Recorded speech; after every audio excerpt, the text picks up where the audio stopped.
Welcome to MSL Talk with Tom Caravela, a podcast specifically designed for MSLs and all things field medical.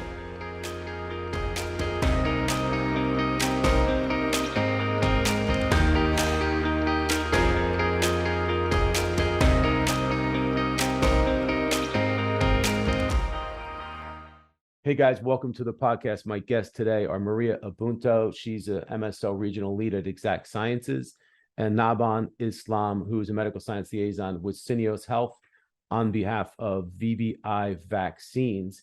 And we discuss business acumen, the other MSL currency. Awesome conversation. Keep in mind that the opinions of both Naban and Maria are their own and not the opinions of either VBI Vaccines, Syneos Health, or Exact Sciences. Needed to get that out of the way because we didn't do that during the podcast. And don't forget to follow me on LinkedIn and check us out on MSL Talk Live, which is the first Tuesday of every month at 1:30 p.m. Eastern Time. And that's on LinkedIn. Hey guys, thanks for joining me today. I am excited. So welcome to both of you. How are we doing today? Doing great, Tom. Nice to see you again. Thanks for having me. Awesome. Yep, doing fantastic. Thanks for the opportunity, Tom. Really appreciate it. So Maria's been here before. It was a while ago. So this is the second in probably about a year ago. And Nabhan, you and I have been talking about doing this.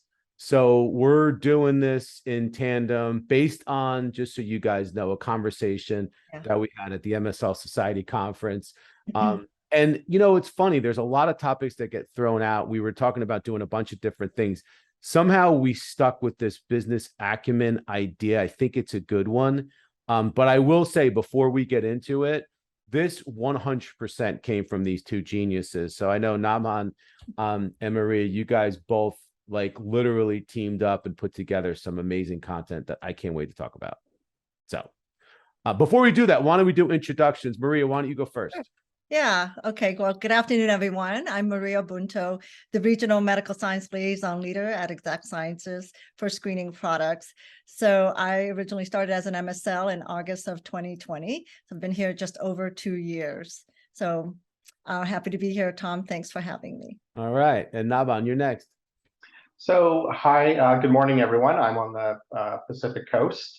So my name is Naban Islam. I am the Medical Science Liaison at Syneos Health on behalf of VBI Vaccines. I'm based in Vancouver. I've been at MSL for about 2.5 years. My first year was with another company, and I've been in my current role for about 1.5 years.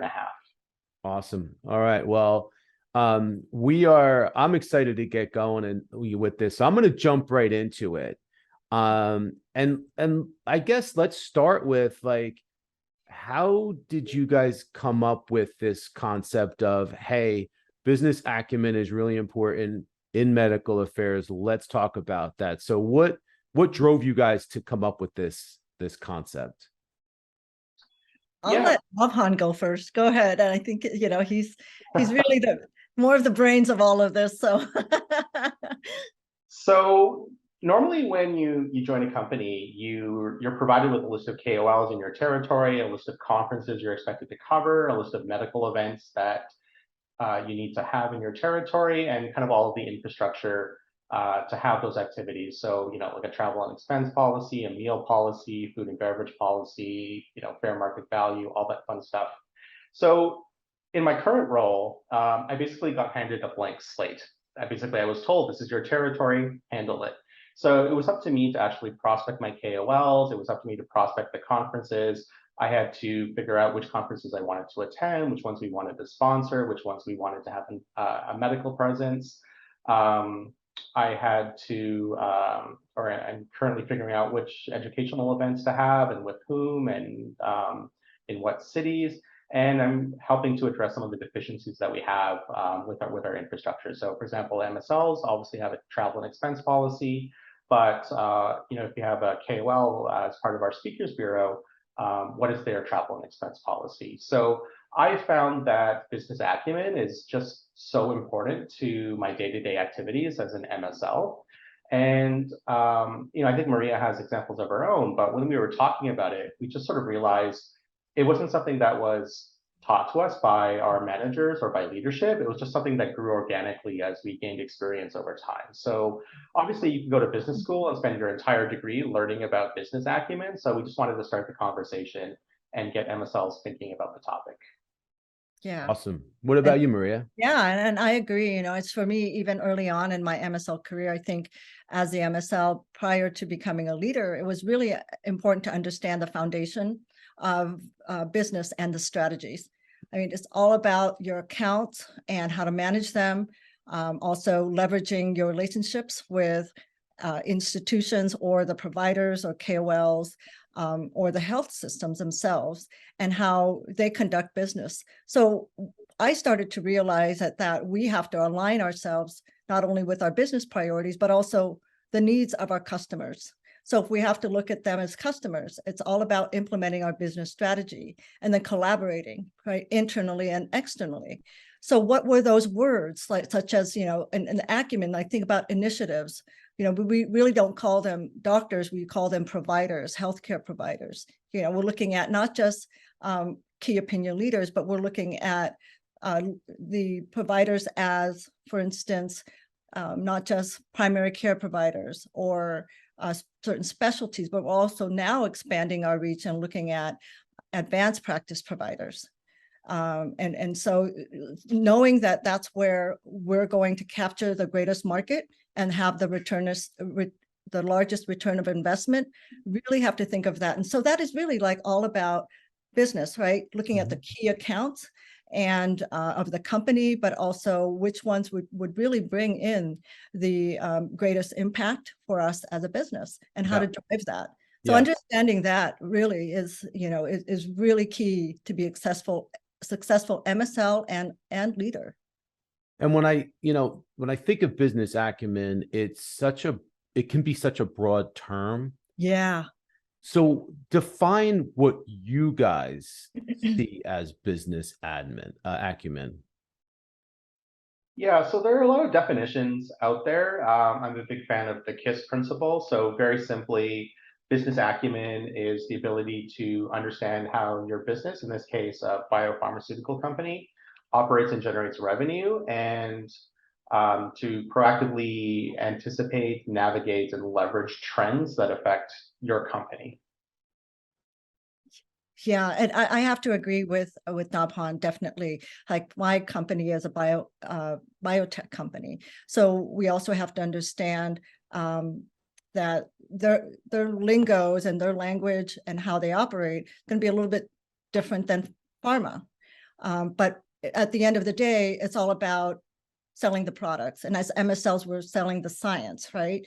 And so I think that knowing that as well as the money that is being spent, the funds in R&D or marketing, especially, and in developing our innovative products, and knowing that really ultimately it is to impact patients and their lives. So I think we have to really think about what is the right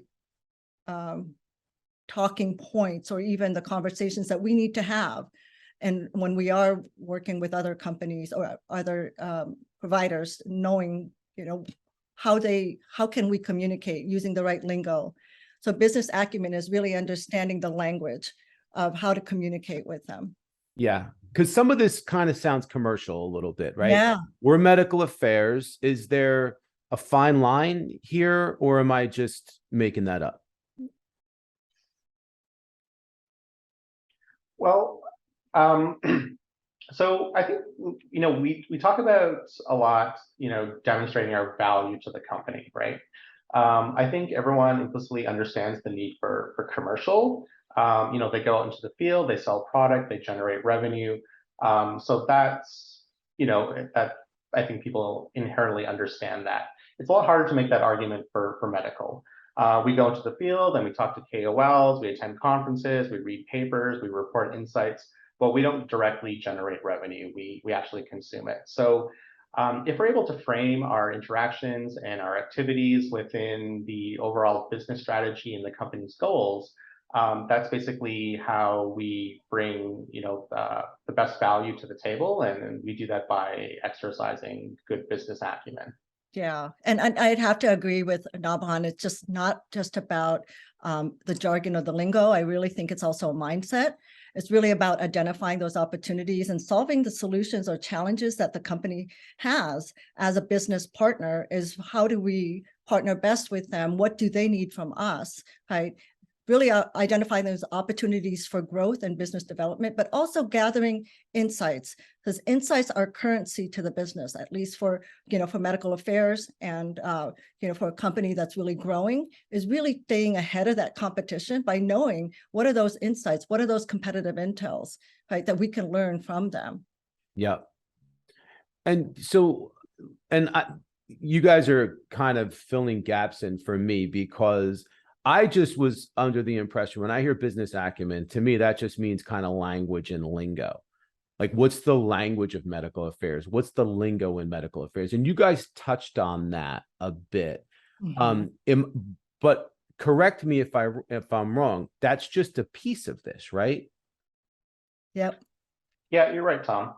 I think, if you're, business acumen is really about working with your cross-functional partners to essentially identify and solve challenges. So it's only natural that you understand their terminology. So let's say you're collaborating with sales, you need to understand what words and lingo and acronyms are important to sales, so you understand what they're talking about. And when you have conversations with them, you talk in terms that are meaningful to them. And I think the same thing goes for R&D, for government and regulatory affairs, for marketing.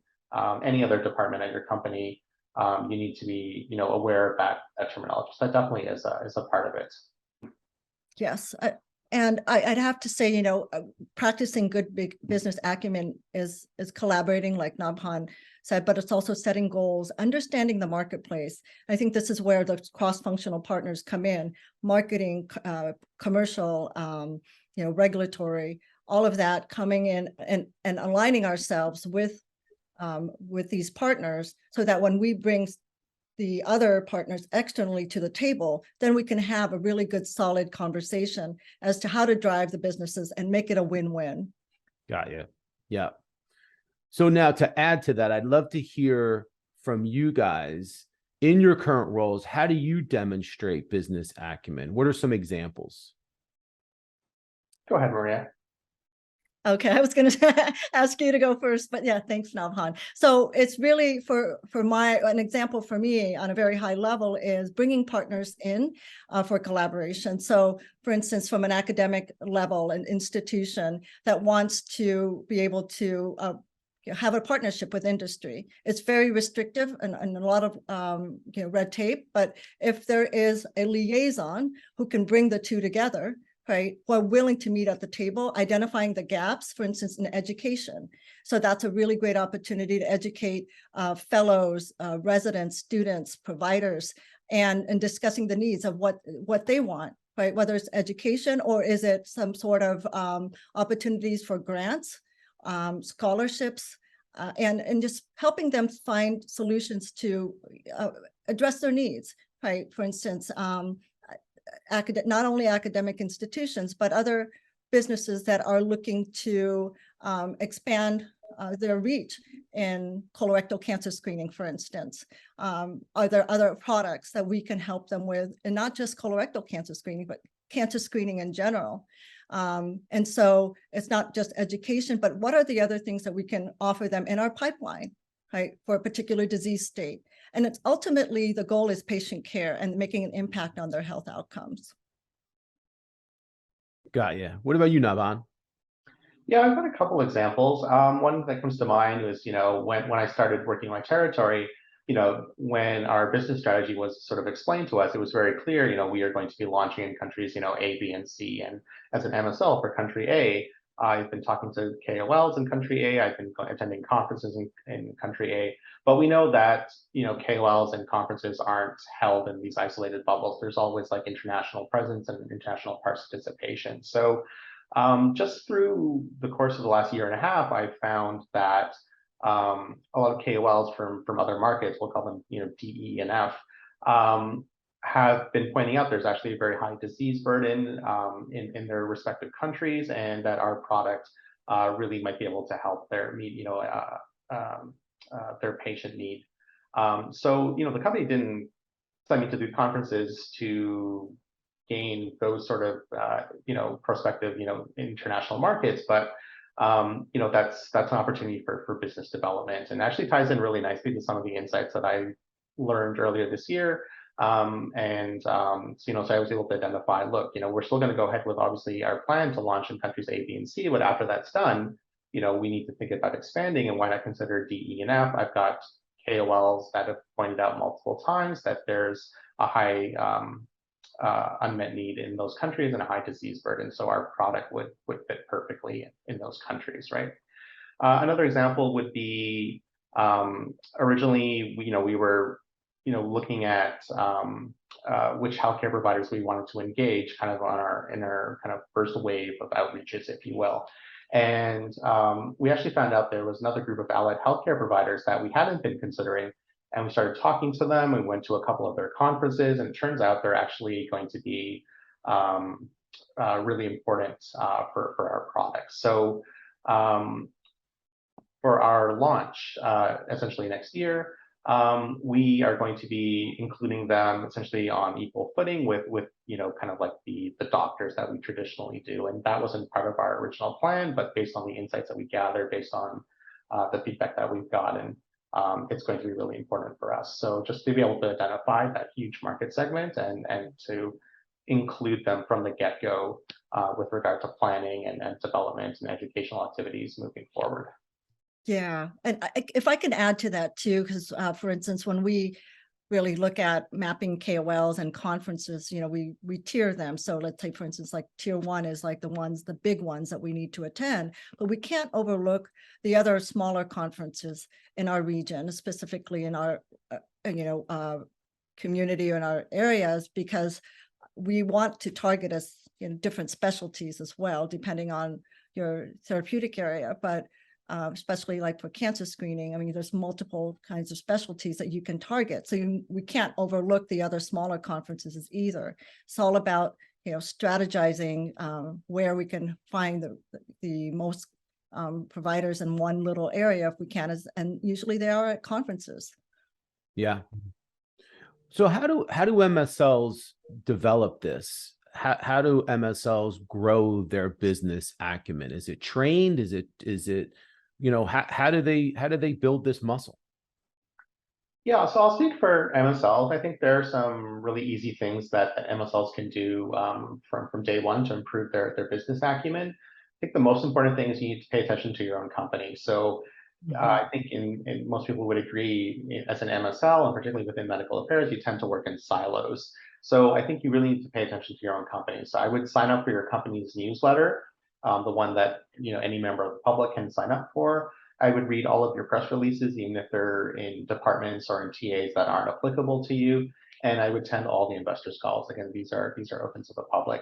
And then I would do the same thing for your competitors. And that really helps you to sort of frame, your company's activities within the entire competitive landscape. Second, I'd say that, you should attend as many cross-functional meetings as your schedule and your compliance framework will allow. And you really just want to listen to their needs and priorities. What is important to them? What metrics are they using? What is driving their activities? And then the third thing you can do is ask questions about how your company runs. If something strikes you as like complex or illogical, don't just take it at face value. Just ask, your cross-functional colleagues, like, why do we have to do it this way? Can you explain to me why this is important? What is the significance of this metric? And learn really like how and why your business operates. And then when you have an understanding of what your colleagues are doing and why they're doing it, then you can ask the question, well, how can I help you? How can medical support you? How can we work together? How can we collaborate? And this is how basically we demonstrate our value to the company. Yeah, absolutely. And I can see it from both angles, being an MSL and now that I'm a leader. It's really complex, right? Understanding the healthcare market, reimbursement, and also really knowing how Your organization may provide some of these analytics that's happening in your area, and really better understanding that data and then really applying it to be really effective. And I think it's really important to know reimbursement issues, like the product status, what's coming in your pipeline, even our organization, how it's structured, and the processes that we do. I attend a lot of our account summit meetings, and I see the trends there, as Nabhan mentioned. Be really, like he said, also is listening, but be well versed in really what's going on with the company, supporting and collaborating your colleagues, setting goals, and really developing that deep understanding of the market you work in, and how you can effectively support your business. It really is managing your business in your territory as an MSL. So knowing, really developing good relationships with account managers, marketing leaders, and being proactive about it. I think that that's really a best way to understand the full impact, because every company operates differently. Knowing your structure and the business plan. What is our goals here, and how can you contribute? We also look at, it's called the SWOT analysis. So it's success, weaknesses, opportunities, and threats. We must look at that and each of those buckets, and how are we doing, and what should we be looking out for in our territory, and really how to optimally contribute to the teams and its performance. Always align your activities cross-functionally, even with your partners, but aligning your activities to what are our business priorities. And they can change, and be very flexible as an MSL and learn how to pivot. Because sometimes maybe we're not focusing on that. Maybe at Q1 we did, but Q2 now we're focusing on this, and how to drive that. Do we need to get more clinical trial sites on board now for this study? So really paying attention to that, and then knowing who the critical partners are, and to have meetings with them internally before you meet with these sites externally, so that we're all aligned and all on the same page. It's about being organized, but also having a strategy. Yeah. So what about, are there any areas of caution, any pitfalls, or are there mistakes that you see MSLs making as it relates to this topic, or anything really? I mean, what advice do you have for MSLs, and what they should be cautious of? Yeah, I'll just say that obviously you need to be very cognizant of the firewalls that separate the departments and why they're in place, and you don't want to cross any of those lines. So you really need to understand the ways of working at your company and know what you can and can't do, and your colleagues, again, need to also understand what they can and can't do, and you want to make sure that everything you do is compliant. Like that's obviously that's going to come first before anything. Yeah, absolutely. So, if you can contribute to the SOP or ways of working of how MSLs can work cross-functionally with, our internal partners on a commercial side, I think that that's really important. And to share that too, that we all have an understanding of our roles and what we can and can't say, or what we can, do together. I think that's really important. And that's always a challenge, right? You always have to walk that line and hold yourself accountable for making sure that you don't cross the line and wind up getting yourself into any kind of hot water. So what would you say, there's this expression, I actually just wrote this article, and one of the pieces of it is, if you want to be a top performer, act like a top performer. So what do top performers do? What are you seeing high achievers do as it relates to pulling in this business acumen into their territory? And like, what's the top shelf look like? Go ahead, Maria. Well, that's a really loaded question, I think, because to really you guys are top performers. That's why I'm asking you guys. So anything you say, I mean, you could have already said it, but like, there's got to be some secret. There's some secret sauce. There's some piece of it that I feel like we still need to get out there. Yeah, so I'll say that I think in an earlier podcast, you talked about mindsets, and mindset is basically like the way you approach one problem is the way you approach all problems. And I think, if you have the mindset that not only am I going to, put in 110% in my day-to-day job as an MSL, kind of, what I'm, collecting my salary for, but I'm going to put in 110% with everything that I do cross-functionally. So, if I'm doing a favor for sales or for marketing, if I'm stepping out of my comfort zone and doing a little side project for R&D, I'm still going to give 110% there as well. And I think that, that's appreciated, it's recognized, it only leads to more opportunity. And, if you do it well, I would argue, that's good business acumen. It's really about, helping the company to solve problems that aren't officially within the purview of medical. And that really will help you to be a top performer. Yes, and I'd have to say my motto has always been how can you be 1% better every day? And I think that that's so important in that I try my best not to compare myself to others on the team, but just do the best job I can, because my territory is different than others and how I am is different. So I think I hold myself to high standards and make sure that I am hitting all the benchmarks, but at the same time being very authentic in what I do, that I really do care about my work. And if that can shine, I think to be as as honest as I can with doing the best job I can. I think that aside from my learning and how Nabhan had said, don't be afraid to do things outside of your comfort zone. And that will just really improve you as an MSL, but also stretch your goals, right? And having that growth mindset is key to where, yes, things will be difficult. You will not always have the answers, but that's where you can look on to others to help you, but to be willing to learn and also be proactive in opportunities that come your way. Don't be afraid to say yes, but also don't be afraid to say no either. Yeah.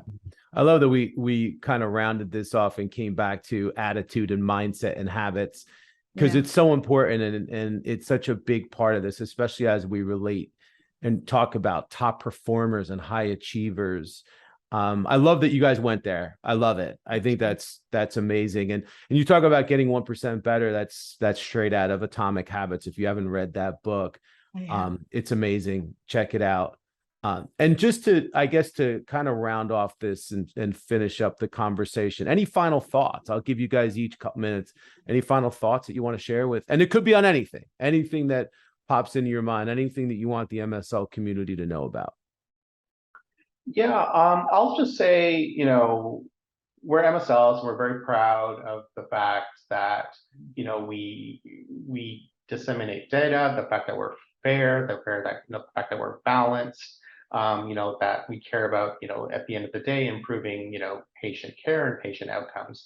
I would just say, just keep in mind that you also do work for a pharmaceutical company. And at the end of the day, that company has to make revenue, right? Revenue is what, covers overhead. Revenue is what funds R&D, so we can provide these great treatments and, diagnostics and devices. And revenue is what pays your salary as an MSL. So, when you're going about doing, your activities as an MSL, just always have it kind of in the back of your head, how can I make the company better? How can I help the company to perform better? How can I help sales? How can I help marketing? How can I help R&D? How can I help government affairs? And if you have that mindset, like I'm just always going to help and offer to collaborate wherever I can, then I think that in itself is business acumen, right? You're just helping the business as a whole to succeed, even though you're just a cog in a machine. Yeah, and I'd have to say that that having our medical background has been very, very important as an MSL, because you may have more unique skills or different skills that no one else has on the team. So if you can add that value and be that person who can contribute your knowledge and skill set Being an MSL for me has been very important in bringing my clinical background as well as my research skills into this role, which has been very important in some of the opportunities that I've been given, and they look to me for that. In addition to that, I've been able to learn this business acumen, which is different than when I was in my previous role as an MD. So I think that that's one thing that I can say, that contributing your unique skills, what's unique about you, and adding value is so important, not just to the business, but also to your internal team, to your MSL team. But then being proud of what you do, right? I think that's also important, is recognizing that you are doing a good job and that you are contributing to, the business in itself as a whole. And then looking at it as well as not just short-term goals, but long-term as well. If you want to even think about your professional development, does it make sense to, if, we're talking about business acumen here, is, one of the things that I want to do is get an MBA, to really understand it, right? And so that's another reason for me is, understanding it now as I see it in this industry, which is different from how I operated in my previous life, but, expanding our reach or our knowledge. I think that that's also important, is, being an MSL, but being more than just an MSL. Yeah.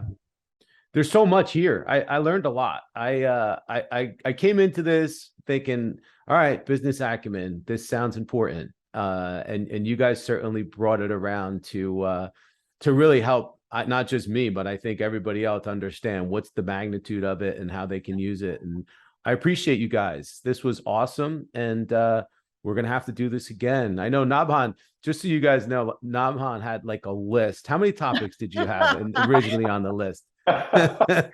Yeah. I think I have a lot of variations on a theme, but I probably had like at least, I think, 4 or 5 different topics. And this is, like you said, Tom, this is the one that stuck. Yep. So this might not be the last you'll hear from these guys. I certainly hope not. I hope you guys come back. Well, thank you guys for coming on, and thank everyone. Thank you all for listening. Appreciate you all. Thanks for liking, sharing, and posting and doing all that good stuff on social media. You guys are the best, and you guys have a great rest of your day. Thanks, Tom. You too.